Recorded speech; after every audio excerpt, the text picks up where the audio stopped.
Bonjour à tous et à toutes, j'espère que vous allez bien, que vous avez passé des formidables vacances. On se retrouve enfin pour parler crypto-monnaie et analyse technique. Aujourd'hui, on se retrouve donc pour analyser le BTC et l'Ethereum. On va repartir sur un rythme d'environ 2 vidéos par semaine avec des vidéos d'analyse et des tutoriels. Allez, c'est parti, on commence tout de suite par le BTC en 4 heures, donc qui évolue toujours malheureusement en tendance baissière, en H4. On voit que le nuage de l'Ichimoku est orienté à la baisse, il est toujours en rouge, donc c'est une tendance baissière, il n'y a rien à dire de plus que baissier. Maintenant, comme on peut le voir, eh bien, on a eu donc une correction, on a eu ensuite un bear flag, et puis une fois qu'on a cassé ça à la baisse, eh bien, on allait chercher une target baissière en prenant la hauteur bien sûr de ce bear flag, reportant l'endroit de cassure.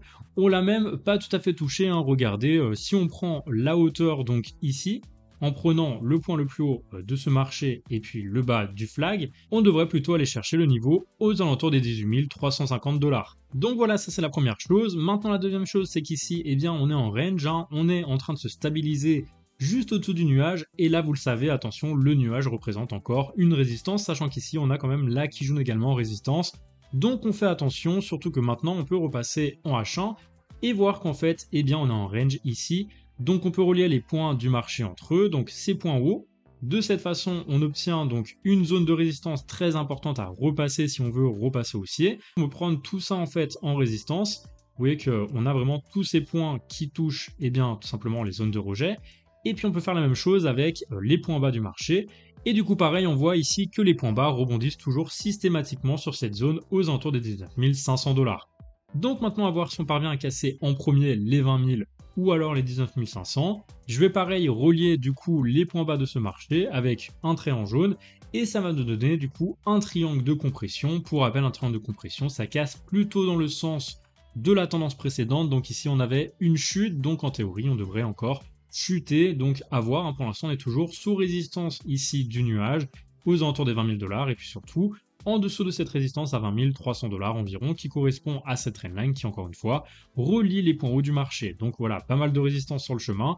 Avant de repasser haussier, il faudrait repasser au-dessus des 20 800 $, sans servir de support pour repartir vers un nouveau plus haut pour l'instant.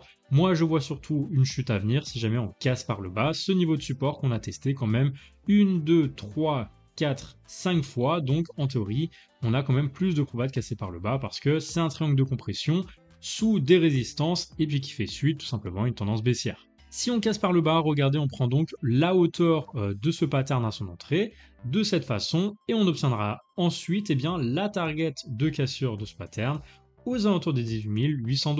On est presque en train d'aller toucher le niveau des 18 300 qui, je le rappelle, est la target de cassure de bear flag en H4.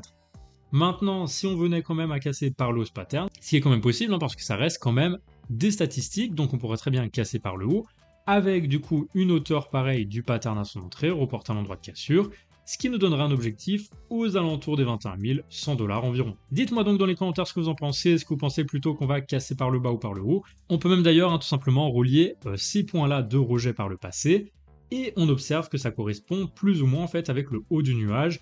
Et puis sur les points où on avait été rejeté ici on avait été rejeté également, on avait rebondi puis on avait été rejeté ici on avait rebondi et finalement on a été rejeté une fois, deux fois, donc potentiellement on pourrait être rejeté 3 fois étant donné qu'ici on a le haut du nuage avant de repartir vers le bas. Donc voilà, je privilégie surtout les cassures à la baisse avec une target aux alentours des 18 800 $. Bien sûr on attend quand même de casser par le bas ou de casser par le haut pour se positionner en long ou en short. Maintenant, moi ce que je vois sur l'Ethereum, c'est qu'on a cassé un biseau descendant par le haut, donc en théorie ici on a fait un pullback avant de repartir.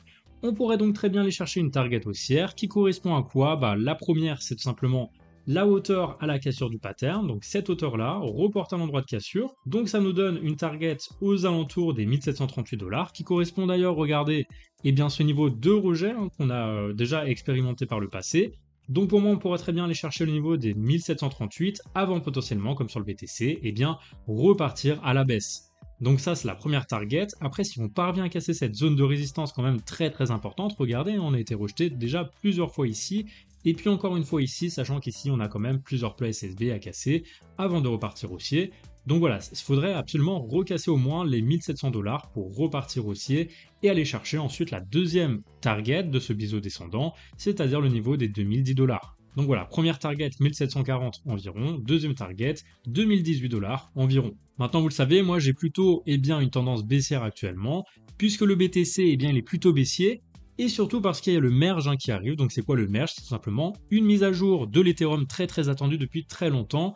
Et comme on dit, buy the rumor, sell the news. Donc en théorie, moi je m'attends plutôt à une hausse. Et puis lorsque on aura le merge, lorsqu'on se rapprochera de l'événement, on va être rejeté et puis repartir vers un nouveau plus bas dans ce marché. C'est souvent comme ça que ça se passe. Et puis ici, le prochain niveau de support, c'est quoi? C'est tout simplement la zone des 1363 $, qui correspond à ce précédent rebond dans le marché. Vous voyez qu'on a toute cette zone ici qui ferait rebond sur le prix, donc pourquoi pas revenir tester cette zone dans les prochains jours, les prochaines semaines, si jamais on est rejeté, si jamais on va chercher un nouveau plus bas. Donc voilà, moi c'est ça que j'attends, revenir chercher cette zone avant de repartir chercher les 1355 environ. Dans tous les cas, on peut relier les points les plus bas ici de ce marché. Regardez, on a des rebonds, et donc on va attendre de voir si on casse à la baisse. Si on casse à la baisse, moi je pense qu'on ira chercher ça et puis ensuite ça. Donc voilà pour l'analyse des cryptos. Dites-moi dans les commentaires si vous pensez qu'on va repartir à la hausse ou chuter. Moi je pense qu'on est vraiment toujours dans une période très bearish à cause du contexte économique. Et puis avec toutes les mises à jour qui arrivent, je pense qu'on a qui vont profiter pour revendre tout ça. Après, dans tous les cas, on va attendre les confirmations de cassure. On verra ça dans la prochaine vidéo. D'ici là, je vous souhaite une très belle fin de soirée. Je vous dis à très bientôt. N'hésitez pas à vous abonner et puis à laisser vos questions dans les commentaires. Vous pouvez aussi rejoindre le Discord dans lequel vous avez plein de discussions et vous avez également des calls par les membres de l'équipe ainsi que par moi-même. Donc voilà, n'hésitez pas à nous rejoindre. Je vous mets le lien en description. Bonne soirée à mercredi pour une nouvelle vidéo.